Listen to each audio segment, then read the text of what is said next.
podcast is part of the Sports Social Podcast Network.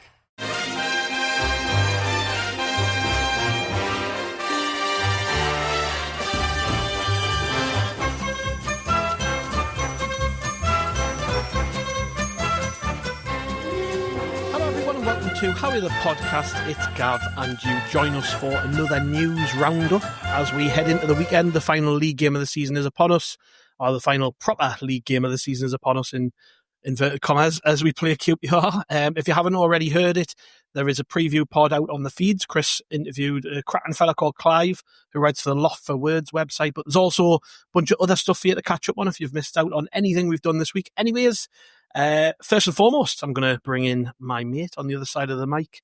It's Jonny. Hello, mate. All right, Gav. Nice to be back doing another one of these. Yes. So, news pods. Now, we've said we will talk about anything if it involves Sunderland. It is great. I love talking about Sunderland. But something which just came up on virtually every one of these is Jobe and Jobe's future. On the last one, we were talking about Leipzig and Dortmund. Since then, another story's dropped. Apparently, Real Madrid are looking at him. Marca, the Spanish newspaper, they claim that Real Madrid are looking at him. It was tagged on the bottom of an article talking about the fact that he won Young Player of the Season. But, interesting one. Can you see him in a Real Madrid shirt? I mean, I can understand from a brand perspective, like two Bellinghams in a Real Madrid team would be amazing. But is he ready for that? I mean, is that his brother pulling the strings, trying to get him in, or what? I mean, would be an interesting one. If we sold a player to Real Madrid, that is the biggest tick in the box for the model, isn't it? Like, everyone's going to want to come and sign for us then, because it's going to be like, we might get you into Real Madrid if you come to Sunderland. But a strange link, actually. I know it shouldn't be strange because they're probably the biggest club in Europe, but still, a big link, isn't it? Yeah, it's a link that you can see coming, isn't it? His brother's there, the PR, everything around it from a publicity standpoint, it's a link that was always going to be made. But I agree with you. I think it's a bit of a, footballing wise, I think it will be a strange one. Because as much as I love Jobe, and he is brilliant, and I think he fully deserved to be in that team of the season, he's not ready to be playing week in, week out for Real Madrid, is he? He's, as much as he's an extremely talented footballer with a high ceiling, he's just not at that level, and that's totally understandable. He's still only 19. But he's never played top division football anywhere. And I think if you're going to be going into a club like Real Madrid, if you've not been in a country's top league, I think it doesn't mean that he can't succeed if he does go there. But I think it's a bit of a mark against his name, isn't it? I think as well, the way that the Bellinghams have clearly been managed through the careers, which, we've spoken about on these before, I think he would be advised fairly strongly to maybe consider moving somewhere where he's more likely to get first team football from the get-go, which, that's probably why he ended up here in the first place, is that we were willing to promise him so much football at such a young age that he's, look at his development. He's absolutely shot up as a player. So, yeah, I think it would be nice to get, for us as a club to have that against our name of, look, we've developed someone and sold them to Real Madrid, but I don't see it. And our lass is thankful that we record these pods so much, because if she had to hear me banging on about Jobe 900 times a week from now till September, I think she'd lose a marble. So thank God we've got an outlet. That feels like the step you make after a Dortmund or Leipzig, doesn't it? So maybe they're just keeping an eye on him. I don't know, but it's still an interesting story. And I just think, from a brand perspective, those two, in Real Madrid shirts, at some point it'll happen, I'm telling you. Because I can't see, Jude's not going to leave there anytime soon. He's still a young man himself, and he's, ambitious, and he's already made his way to the big leagues. And I can't see him, certainly not leaving anytime in the next 5 or 6 years. So that might be the target, They might be looking at this and going, move to a Dortmund, move to a Leipzig, have 2 years there where you tear it up. And then a big club like Real Madrid will come along and you'll link up with your brother and play not only for England with him, but for Real Madrid. I mean, it is a bit of a fairy tale, isn't it? I mean, imagine, has that ever happened? I don't think, I certainly don't know enough about Real Madrid, but if two brothers come from outside of Madrid and played for them, I'll probably say not. That's just me. I can't even think of two brothers who ever played for Real Madrid. No, I mean, if you're going to count like academy players, I think they had a few of Zidane's sons all on the different age groups at the same time. But I think didn't he? His son was in like the C team when he was manager or something like that. Yeah. That's not the same. That's not the same. No. And like you say, it's such a good story if it were to come to pass that I would not be surprised in the least if that is not even in the back of their minds, but in the forefront of their minds. Everyone around both of the Bellingham brothers thinking, lads, if you can, make it work, and you do end up starring for Real Madrid and England together. That's never mind Jamie Vardy. That's got a film in it there. If that was what happened. But no, I do agree. It's like the step after his next step, isn't it? It's just not for 2025. I'm just trying to work out which club we're going to be linking them with next. The next news pod, which big European giant is it going to be? Yeah, we're going to run out soon, aren't we? Start doing a tour of the continent. Yeah, I mean, if he has a bad playoffs, it might be like, linked with Legia Warsaw and Red Star Belgrade as opposed to some big German club. But no, another amazing story about Jobe that we've had to talk about. Moving swiftly on, anyways, since we probably don't place much stock in that, but it's interesting reading nonetheless. The lads are in Portugal, due to come back, I think, late on Thursday or early Friday. I'm not too sure. I know that Reggie Celebrity's press conference is 2:00 on Friday. So, they're still over there. They've been training. The club have been putting stuff out on the social channels. It looks like they're training hard. I don't know whether that's just a PR thing. They are actually training. The rest of the time they're out playing golf and getting on the piss and that. But still, no, good to see them in training. It was good to see a trio of injured players involved, which is the main thing I want to chat about. Romain Mundle was pictured putting his boots on. Dan Ballard was out there. Elijah Mayenda. I said trio, actually. Niall Huggins as well was pictured in an ice bath for Chris Mepham. So that looked nice. But I think that's promising signs, isn't it, that we're getting the coverage of the players who were missing, because I think that should help build a little bit of excitement up towards the weekend. And I think we're all hoping and praying that particularly Romain Mundle can play a part in these playoffs, right? I mean, good to see him with his boots back on and out there. Yeah, Mundle's the big one, isn't he? He's the one where everybody's desperate for him to come back and desperate for him to be not just back but fit for the playoffs. And so if he is able to feature at the weekend, that'll be a massive step in the right direction for him. So yeah, I agree. I think the club know what they're doing in terms of who they're plastering on the socials and who's getting the camera shoved in the face most prominently. And I think that the tweet was just something like RM14 or something in a picture of Mundle, wasn't it? Like, everyone knows what the message is there. So it's great to see. And it is nice to see, like you say, it's nice to see them out training and stuff, but, they look pretty happy, I mean, I'd be happy even if my current job was like, oh, we'll just take you to Portugal for a week and you can do your normal job, but in Portugal in the sun, I'd be like, yeah, class, I'll take that. If you're a professional footballer, I mean, you're not going to not enjoy yourself, but yeah, it's good. And like you say, I think it's good timing for it to start building a bit of extra positivity going into the end of the season, because otherwise it would be very easy for Saturday's game to feel like a letdown, a dead rubber, which, I mean, it is technically a dead rubber because it doesn't matter if we win or lose, but yeah, we want the atmosphere to start building up now, don't we, going into the playoffs? And that's kind of the, home game, should be good weather, players coming back. You're hoping that's where things start to really kick into high gear. So yeah, great to see all the injured lads coming back. And Huggins, I mean, I know he's not going to be involved, but just so brilliant that one of the only pictures we have of him so far is him in an ice bath, which is something specifically for injury recovery. That's Huggins to a T, that. Yeah. What about that, though? You mentioned RM14. What is that trend of like using a player's initials and the squad number on social media posts? Is it? I mean, gets on me wick. I hate it. We had R9 back in the day, didn't we? Obviously, that was the original Ronaldo. Yeah. And CR7. And then it just like, even like I've seen like non-league teams doing it. It's so bad. Like you say, it's R9 and CR7 are the two that I can begrudgingly accept. Yeah. Because as well, they're both called Ronaldo, so it helps to differentiate them, right? I can get that. And they're two of the most iconic players in football. As much as I love them, Romain Mundle is not one of the most iconic players in football. It's ridiculous. I'm only 26 and it makes me feel old seeing stuff like that crop. I'm like, come Come on, lads. Let's all just get a grip, shall we?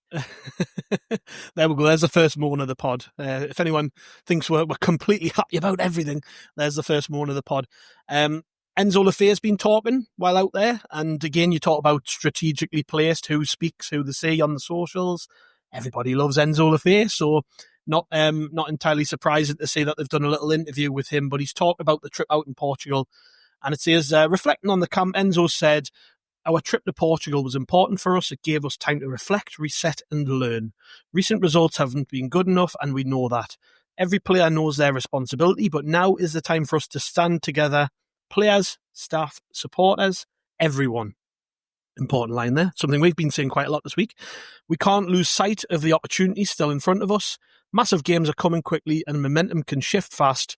We have to be ready when it does.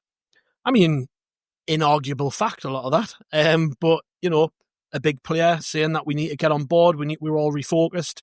I think we talked about this earlier in the week, didn't we, about how, in a way, sort of Regis Lebris maybe shot himself in the foot a bit by setting an expectation that the Oxford game, we were going to see a different Sunderland. And I suppose this is a bit like that, but I just think the whole build to the QPR game is a bit like that. Like, there are no excuses. We've heard from players after the game, Dan Neil, Chris Mepham. I think Regis Lebris mentioned it about the players having stern words in the dressing room after the game on Saturday. This is just another example of that, really. I think that they probably need. We talk about this a lot, so we don't have to go into it again, but they needed this trip away, I think. It wasn't necessarily about warm weather, because it could have just stopped in Sunderland for that. It's been lovely this week. It's been about getting away, getting your heads together, regrouping, you know, focusing on what makes them a good group, because we know they get on well, but obviously you don't always get on well. And ultimately, you know, getting ready for what's going to be a really, really important run of games. And it does start on Saturday. You know, I've deliberated on this because I think it would be easy and simplistic to turn around and take the pressure off and say, this game doesn't matter, but it does. It really does matter. I think if we win this game, it's going to make a huge difference to the atmosphere. People are going to be looking forward to the playoffs, particularly if you win in style. If you lose, well, it's only going to compound the negativity that's coming out of some quarters, isn't it? So that message from Le Fee, it might seem, you know, obvious. Yeah, you've went away. You've went away to reset and learn and reflect, and we're going to come back, and we need everyone together. It's all very obvious, but it needs saying. You know, we need players saying this. We need important players saying this, because Enzo Le Fee is ultimately, you know, he was brought in January. We got him for a handful of games. He got injured. He's been back a few weeks now. And really the approach with him has been reservation, keep him right for the playoffs. So I think ultimately people are going to be looking at Enzo Le Fee to produce during these playoffs, aren't we? So it's nice to hear from him. Nice to hear him say some positive words about the trip away and what's coming up and stuff. And look, I'm just excited to see him in full flow, because we haven't seen that since probably, you know, he got injured the first time around. Yeah, so I totally agree with every word of what he said and every word of what you've said in terms of like the content, the messaging that's coming across, and trying to just like reinforce. Because like you say, I mean, loads of them have been saying the same kind of things, haven't they? Particularly through the week and since the Oxford game. But it needs saying, it needs repeating. And I think, again, this is a clever move to have it come from Le Fee now, because he also, I think, I don't know how to phrase it without sounding like I'm slagging off the rest of the players, but like it's almost not Le Fee's fault, the form recently. You know what I mean? Because he's been injured, he's been slowly coming back in, he got shunted out to the left wing again, so he hasn't been in his best position. He hasn't been the reason that we've played badly, if that makes sense. I don't think people associate him so much with the bad run of form, they just associate him with being class. So when the message comes from him, I think, you know, it lands a little bit easier with certain sections of the fan base, maybe, who, you know, if it's Luke O'Nien coming out and giving a message again, they'll be a bit like, oh, we get it, we've heard it all before. If it's Neil, you know, obviously he talks to the press loads because he's the captain. Like, sometimes just having it come from a slightly fresher voice and someone who doesn't often, you know, get wheeled out to speak, I think that helps as well. And yeah, like I say, I think just the fact that, I mean, it's similar to what you said, really. You know, Le Fee is going to be one of the key players, isn't he, for the playoffs? A lot of people's hopes are riding on him and playing in his favoured position and being able to dictate games and stuff. So it's right to look at the QPR game, and it is important because, I mean, I know I said before it doesn't matter if we win or lose. I just mean in terms of the table, in terms of, you know, the playoffs and the momentum and the atmosphere around the club. I think it is a really important game. I think we need to win, and I think we need to play well. You know what I mean? It's no good getting a bit of a smash and grab late 1-0 with a scrappy goal or a penalty or something. You know, I think if we can turn up and put in a good performance, get a comfortable win, then all of a sudden, like you said, the mood and the whole atmosphere of the place just changes, doesn't it? Almost overnight. You know, you'll have people looking forward to the games in the playoffs. I'm sure it'll help the ticket sales and all that sort of stuff. So yeah, it's a good message. It's a necessary message, and I think it's well timed. So, you know, fair play to the club for that one. Yeah, where do you think you'll play at the weekend? Because that's been a bit of a sore subject this week as well. I heard a clip of Marca Gabbiadini talking about it on BBC Newcastle this week, and he was baffled as to why he played on the left on Saturday. I was the same, to be honest. I think I got him playing on the left when the season was still very much alive, and it was, you know, that's the best overall option for the team to be able to try and get some results. And he put some good performances in, particularly I'm thinking of, you know, Middlesbrough away. He was excellent even playing on the left in that game, but it's obvious that he's best positioned centrally. And I suppose it's probably just unfortunate timing with Mundle not quite being ready to have started games in the last couple of weeks. Because I think, you know, if Mundle was fit, there's no question that he'd have been playing on the left and Le Fee would have been through the middle. I think that's just obvious. So in the playoffs, I reckon he'll play through the middle. As for Saturday, I think it's a trickier one to call because it all depends, doesn't it? If Mundle's fit enough to start, presumably he'll be, you know, starting on the left, and then there's no need for Le Fee to play there. And it also depends whether he's willing to use Mayenda and Isidore at the same time. Because if Mayenda's back, then you could easily stick him on one side, Roberts on the other, Isidore through the middle. Then Le Fee's fine to play through the middle, but yeah, it's tough because you've got to balance the fact that, like we've just said, it's an important game we need to win, with the fact that we also don't want to just chuck all the best players on all at the same time, and then, God forbid, you know, somebody picks up an injury. We're back to 2 steps forward, 3 steps back sort of thing. So I'd want to play him through the middle if at all possible, but I can see a world where he's on the left again. Yeah, I think there's a degree of, you know, still on Saturday we're going to see some rotation. You know, as you just said, you're not going to get 90 minutes out of everybody. But I was thinking about this, and I'm trying to, you know, there's a number of reasons why you might have played on the left. Like, obviously, there might be a possibility he has to start there in the playoffs because maybe Mundle's not as fit as they would like him to be, or he might not be fit till the second leg to start a game. I don't know. So it might be a case of, well, let's give Enzo a game on the left, get him used to playing there, try and work it out from that point. It could be because we're not scoring many goals and we were trying to find a different solution. You know, try and see if he could unlock the door as he did when he played out there earlier in the season. And the other thing, I guess, would be just to get people on the pitch, you know, so get him out on the left so that you can then play Rig. You can then play, you know, you can play Jobe, Rig, Neil, Roberts as well, you know, because obviously if you move him to the middle of the park, that's going to totally change that dynamic. So it might have just been a case of, you know, to give him some minutes from the start in a position where it gets other lads on the pitch as well. So, you know, there's a number of reasons why they might have done it. It doesn't concern us particularly. I think we've just got to be very careful with Mundle. You know, what we don't want is to rush him back and then he is literally out. You know, if we started him on Saturday against QPR, for instance, and he's not 100%, you know, you could be risking losing an important player for 3 games then.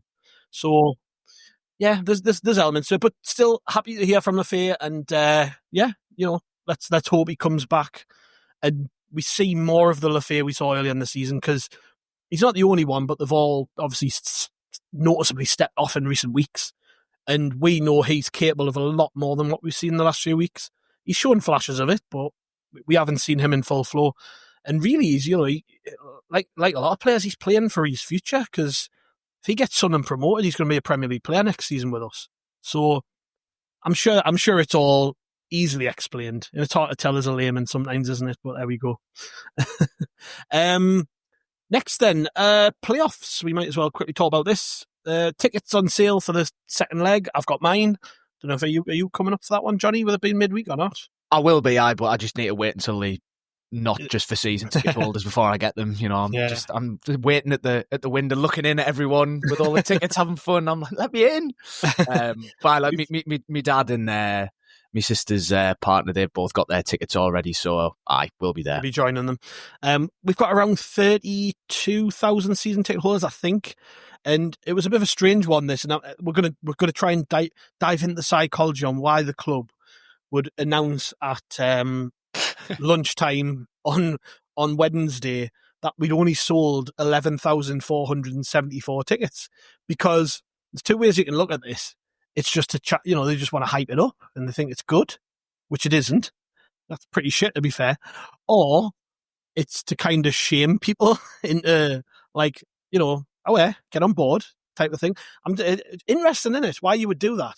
Yeah, it's such a strange number for it to be as well. Like I'd understand it more if they'd picked a nice round number.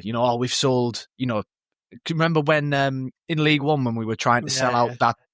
Was it the Boxing Day game? Bradford. Yeah. And they kept announcing, every time they kind of ticked past another 500 or 1,000 tickets or whatever, be like, right, 41,000, right, 42,000, and so on and so forth. That would make sense.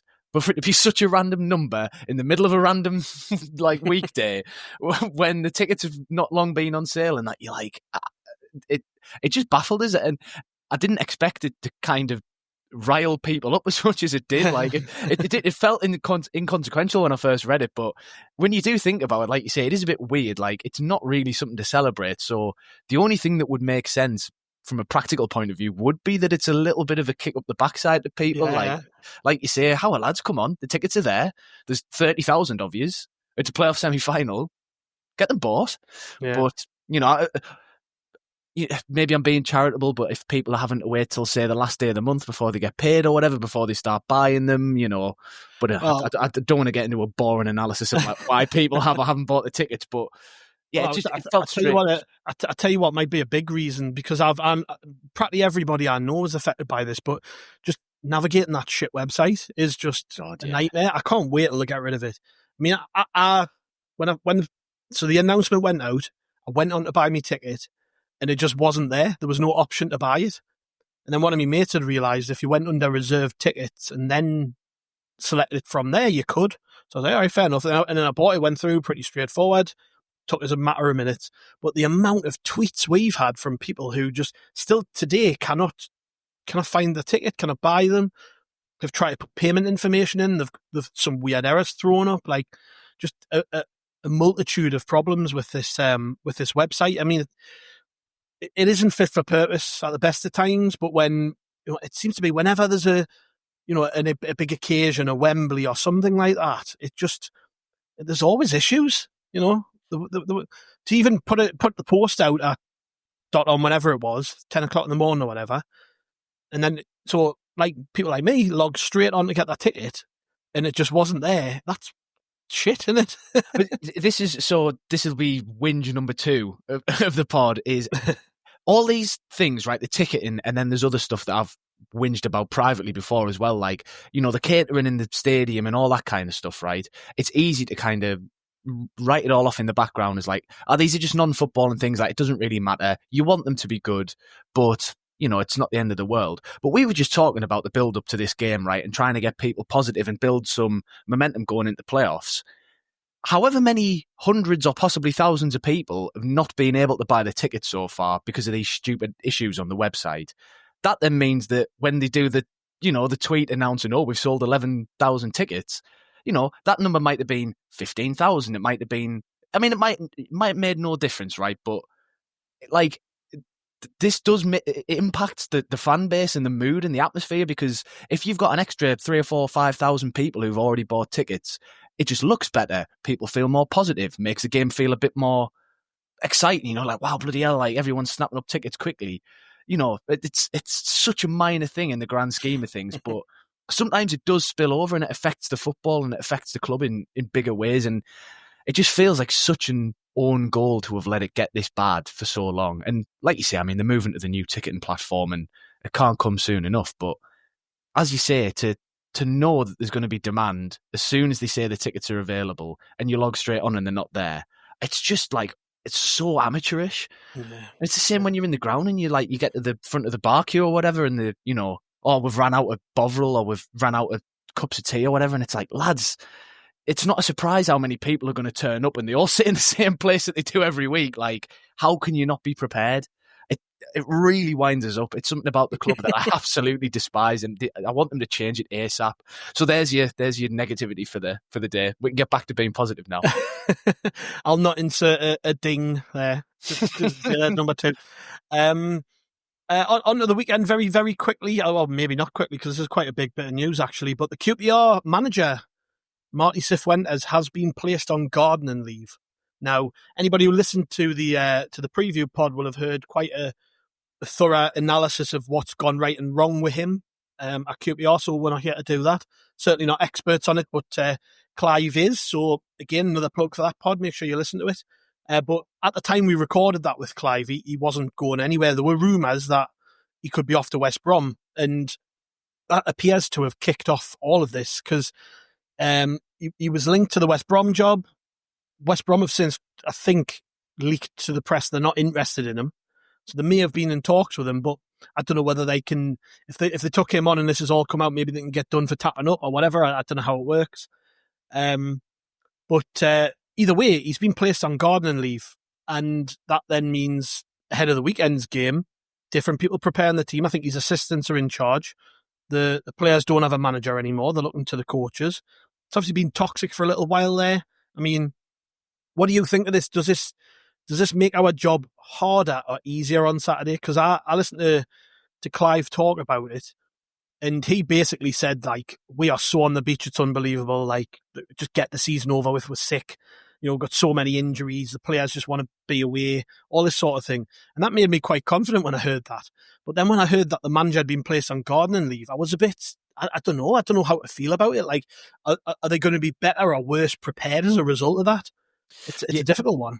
Yeah, I mean, I'm with you where at first instinctually you think, oh, brilliant, manager sacked. Well, not sacked, but gone, out the door, not preparing the team. Chaos. It should be. That's the kind of prevailing wisdom, isn't it? The manager goes, so you expect, when it's like right at the end of the season, you don't expect it to be a new manager bounce or anything like that where, sometimes the players are freed up and the shackles come off. So you expect it to be good, but the fact that it's gardening leave and he's not actually been sacked and sort of his staff are still there and still preparing the team, and it's not the same clean break you get when there's a sacking or the manager moves jobs, and then sometimes you tend to see that there's a bit of a clear out of whoever was kind of their staff in the backroom team.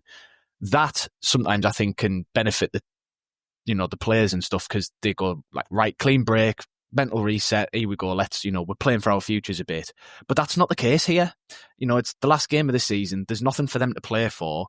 And it's not like they've got a new man in charge. So you'd imagine that some of the staff who will be preparing them probably won't actually be in their roles come the start of next season, depending on who they bring in to replace Cifuentes and, how many of their own staff they want to bring.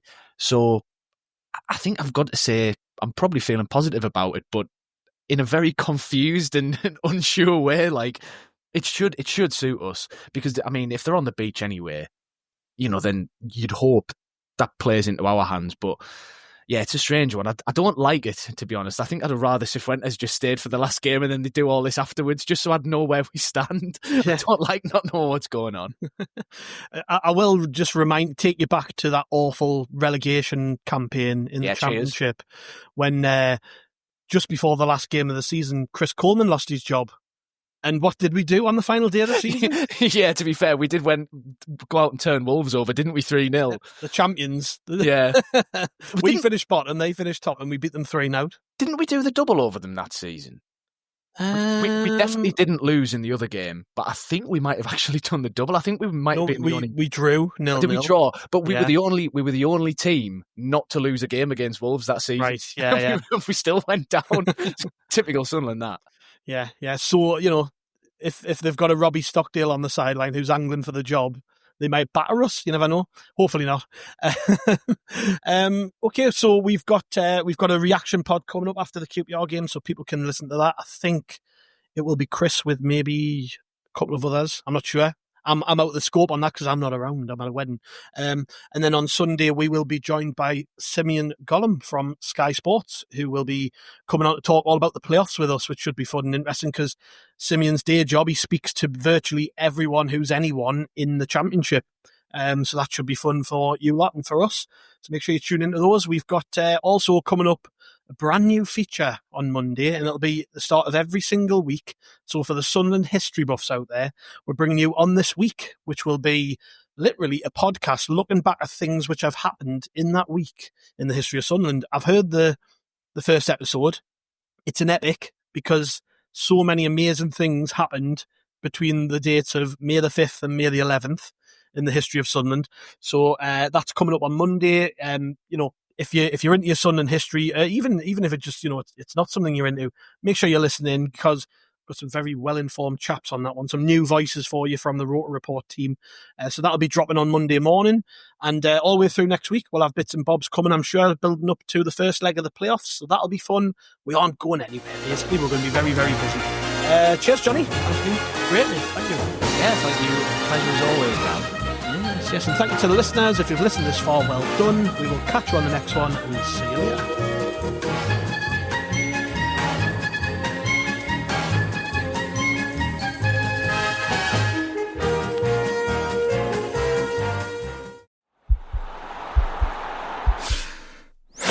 This podcast is part of the Sports Social Podcast Network.